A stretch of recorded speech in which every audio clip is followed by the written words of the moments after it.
जमात इस्लामी का क्या मौक़िफ़ है जिस तरह से राम मंदिर को लेकर के बड़ा मुद्दा बनाया जा रहा है और 2024 को साधने की कोशिश है?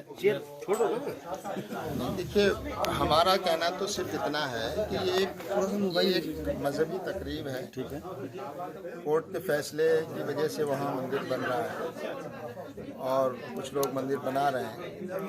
इसमें सरकार का इन्वॉल्व होना और इस पूरे मसले को पॉलिटिसाइज करना और इसका राजनीतिकरण करना और इसकी वजह से समाज में राजनीति की वजह से समाज में ये जो दूरियां पैदा हुई, इसको हम चिंता की बात समझते हैं कि सरकार अपना काम करे, मगर इस पूरी घटना का इस धार्मिक प्रायोजन में धर्म के लोग हैं, धार्मिक लोग हैं, धर्मगुरु हैं, वो अपना काम करें। सरकार को इसमें उस तरह इन्वॉल्व नहीं होना चाहिए कि ऐसा लगे कि जैसे ये कोई सरकारी कार्यक्रम हो रहा है, सरकार के संरक्षण में हो रहा है, सरकार के पैटर्नाइजेशन में हो रहा है। इसी से हमें चिंता है कि सरकार की निगाह में जो है वो किसी धर्म विशेष के कार्यक्रम में इतना इन्वॉल्व होना। और साफ तौर पे ये भी नज़र आ रहा है कि 2024 का इलेक्शन सामने है, लोग कह भी रहे हैं और उसमें सच्चाई भी है कि 2024 के इलेक्शन में फ़ायदा उठाने की कोशिश हो सकती है। तो ये इंजीनियर साहब, आपने अपने अफसोस का इजहार किया है कि जो पूरा मामला है, तो क्या मुसलमानों ने और मुस्लिम जमातों ने जो फैसला आया था उसको कबूल कर लिया है? क्या मंदिर को कबूल कर लिया? आप लोग मंदिर का कोई विरोध नहीं कर रहे हैं? नहीं, देखिए, हम मंदिर का विरोध नहीं कर रहे हैं। वो अदालत के फैसले के मुताबिक बन रहा है। अदालत के फैसले का कौन विरोध कर सकता है? करना भी नहीं चाहिए। ये अलग बात है कि अदालत का फैसला इंसाफ पर मबनी नहीं था। ये बात हम शुरू से कह रहे हैं, तो ये बात हम आज भी कहते हैं, पहले भी कह रहे थे। अदालत का फैसला इंसाफ पर मबनी नहीं था, आस्था पर मबनी था, आस्था पर आधारित था। क्योंकि अदालत ने खुद कहा है कि वो मस्जिद जो है किसी मंदिर को तोड़कर बनाई गई हो, इसका कोई सबूत नहीं है।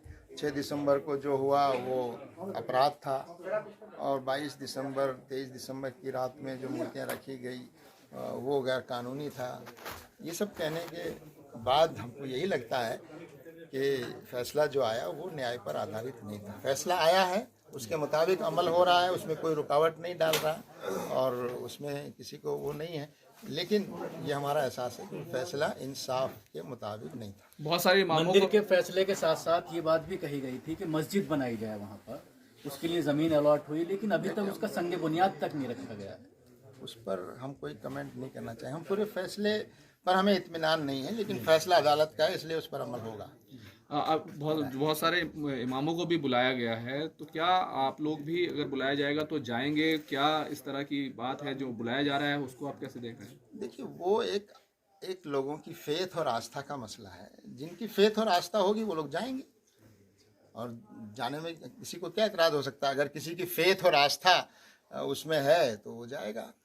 एक मामले को कल बहुत हाइप दिया गया कि इकबाल अंसारी जो इसमें कष्टकार थे, उनके बेटे को बाकायदा फोटो खींचा गया उनको कार्ड देते हुए, और पिछली बार देखा गया था जब पहुंचे थे मोदी वहां पर तो उन्होंने फूल बरसाए थे, तो उसको भी एक बड़ा इशू बना करके मीडिया के जरिए पेश किया जा रहा है।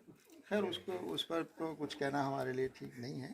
ठीक है, वहाँ क्या हो रहा है वो अलग बात है। हम तो सिर्फ सरकार को, देश की जनता को ये बताना चाहते हैं कि इस धार्मिक जो आयोजन है ये धर्म गुरुओं के ज़रिए ही होना चाहिए था और इसका राजनीतिकरण नहीं होना चाहिए।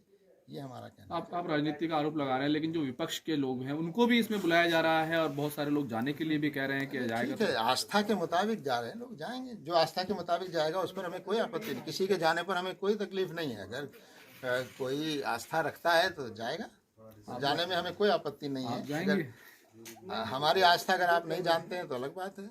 हमारी आस्था सब जानते हैं, हम एक अल्लाह के अलावा किसी और की इबादत नहीं करते, ये हमारी आस्था है। शुक्रिया। बस एक मिनट, जर्मनी के लिए बहुत देर से इंतजार कर रहे हैं। International media